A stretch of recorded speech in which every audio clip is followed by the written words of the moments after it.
मारे गए गाड़ियों के ऊपर और गोली भी चली है, रबड़ की गोलियां बहुत ज़्यादा चली हैं।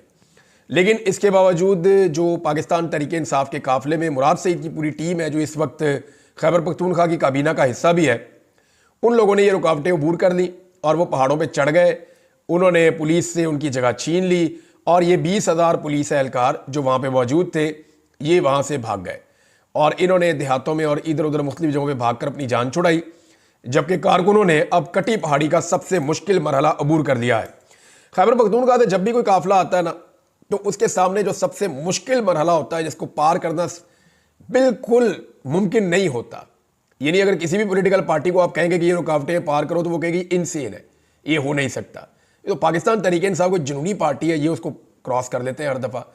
तो इस मरतबा पिछली मरतबा से ज़्यादा बंदोबस्त किया गया था, ज़्यादा कंटेनर थे, ज़्यादा खंदकें थी, ज़्यादा आंसू गैस थी, ज़्यादा रबड़ की गोलियां थी, एहलकार भी ज़्यादा थे। लेकिन इसके बावजूद पाकिस्तान तहरीक इंसाफ ने सुबह उठने के बाद जोर लगाना शुरू किया और चंद घंटों के अंदर इसको क्लियर कर दिया। तो कटी पहाड़ी क्रॉस कर रहा है बुशरा बीबी और अली अमीन गंडापुर का मेन काफिला, जिसके अंदर दीगर 3 काफिले भी शामिल हैं। और चौथा जो बड़ा काफिला है, वो उनका इंतजार इस्लामाबाद के दरवाजे पे कर रहा है। अब ये सारे यहां इकट्ठे हो रहे हैं। दूसरी जानिब पंजाब से भी कुछ काफिले पहुंचना शुरू हो गए। उन्होंने हकला का जो पॉइंट है उसको क्लियर कर दिया। हकला जो है वो एक बड़ा मुश्किल पॉइंट था, उसको भी पंजाब से आने वालों ने क्लियर कर दिया है। तो ये सारे काफिले इस वक्त इकट्ठे हो जाएंगे मोटरवे के ऊपर। मोटरवे पे इकट्ठे होने वाले लोगों की जो गिनती है वो बहुत बड़ी है। यानी इतनी बड़ी तादाद में आज तक पाकिस्तान की तारीख में पाकिस्तानी इस्लामाबाद की तरफ नहीं आए। ये सबसे बड़ी तादाद में पहली मरतबा पाकिस्तानी इस्लामाबाद पहुंचे और हर तरह की रुकावट और फस्तायत को अबूर करके पहुंचे। अभी पंजाब के कुछ मामलात हैं। देखिए, अगर अयाज खान खेतरान पूरा का पूरा बलूचिस्तान क्रॉस करके वो इस्लामाबाद पहुंच सकता है, तो जो पंजाब के शहरी है या वहां की जो लीडरशिप है, वो क्यों नहीं इस्लामाबाद पहुंच पाई। अभी रावलपिंडी और इस्लामाबाद का इम्तिहान बाकी है। उन्होंने अपनी तवानाइयां बचा के रखी हुई हैं। अभी उनके अनाउंसमेंट आना शुरू हुए हैं कि मगरिब के वक्त वो अपनी कार्रवाई शुरू करेंगे। आखिरी रुकावट इस वक्त कौन सी है पाकिस्तान तहरीक इंसाफ के सामने, या जो बड़े काफिले आ रहे हैं उनके सामने? अब उनकी ताकत बहुत बढ़ गई है काफिलों की, और वो बहुत ज़बरदस्त शिद्दत के साथ आ रहे हैं। लेकिन आखिरी रुकावट जो है वो है 26 नंबर। 26 नंबर का जो एरिया है, यहां पे पुलिस पूरा बंदोबस्त करती है कि इसको कोई क्रॉस ना कर सके। लेकिन यहां प्रॉब्लम यह है कि अंदर की तरफ से बड़ा दबाव है रावलपिंडी और इस्लामाबाद के शहरियों का। जब वो इस्तकबाल करने के लिए आएंगे तो पुलिस के लिए वहां खड़ा होना मुमकिन नहीं रहेगा। तो ये कंटेनर, जैसे हमने पहले देखा, कंटेनर तिनकों की तरह लोग कभी उधर धकेल रहे हैं, कभी उधर धकेल रहे हैं। जो कंटेनर्स वेल्ड किए हुए थे उनको गाड़ियों के साथ खींच कर ले जाते हैं, कंटेनर्स को रस्से डाल के खींच लेते हैं। तो कारकुनों ने कसर कोई छोड़ी नहीं। अभी तो रस्ते में कोई कंटेनर दिखाई नहीं दे रहा। ये सारे लोग तमाम रुकावटें, तमाम खंदकें अबूर करके, यानी इस वक्त किया ये हुआ है कि आज़ाद कश्मीर का, गिलगित बल्तिस्तान का, इवन मरी का, इस्लामाबाद के साथ या पंजाब के साथ राब्ता मुनक़ता किया गया। हत्ता कि खैबर पख्तूनख्वा के साथ भी इनका राब्ता मुनक़ता कर दिया गया। और ये इस हुकूमत ने डर के मारे किया है। लेकिन जहाँ जहाँ पे रास्ते बहाल हो रहे हैं, लोग निकल रहे हैं और पहुँच रहे हैं। अगर हुकूमत ने फौरी तौर पर मामलात को दुरुस्त ना किया, तो जो बड़ी तादाद में लोग मज़ीद पीछे से आना चाह रहे हैं, वो हुकूमत जब पहुँचेगी तो हुकूमत के कंट्रोल से चीज़ें बाहर हो जाएंगी। लाखों लोग आगे बढ़ रहे हैं और इस्लामाबाद के काफ़ी करीब पहुंच चुके हैं। इस्लामाबाद पे एक बहुत बड़ा हुजूम दस्तक दे रहा है पाकिस्तानियों का।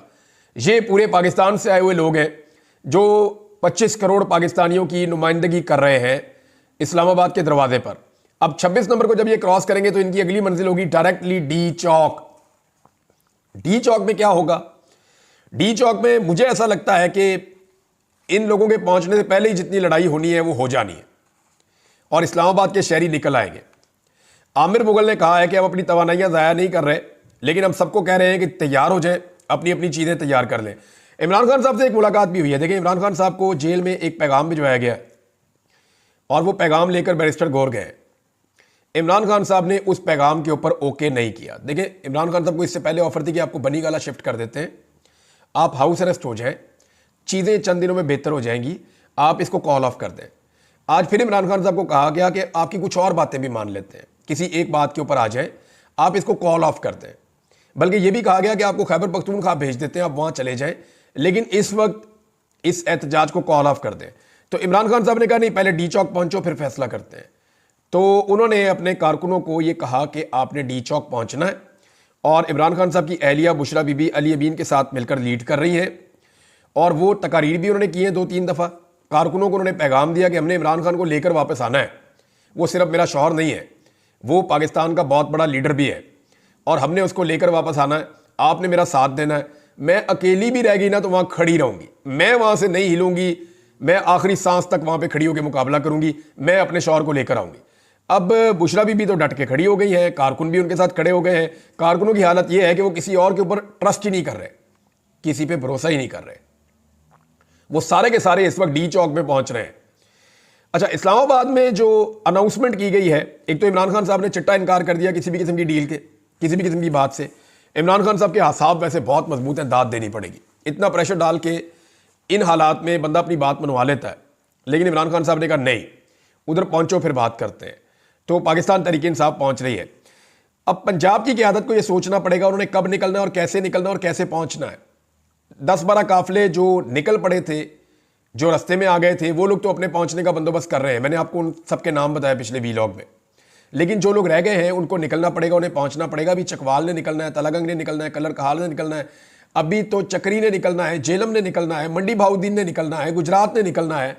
ये सारे एरियाज अभी बाकी हैं, इन्होंने निकलकर रावलपिंडी और इस्लामाबाद की तरफ आना है। बहुत बड़े काफिले जो हैं वो जीटी रोड से आएंगे, कुछ काफिले मोटरवे से आएंगे, और मोटरवे के ऊपर इस वक्त पाकिस्तान तहरीक इंसाफ के लोग इंशाअल्लाह बहुत जल्द इमरान खान को दोबारा से वजीर-ए-आजम के तौर पर देखेंगे।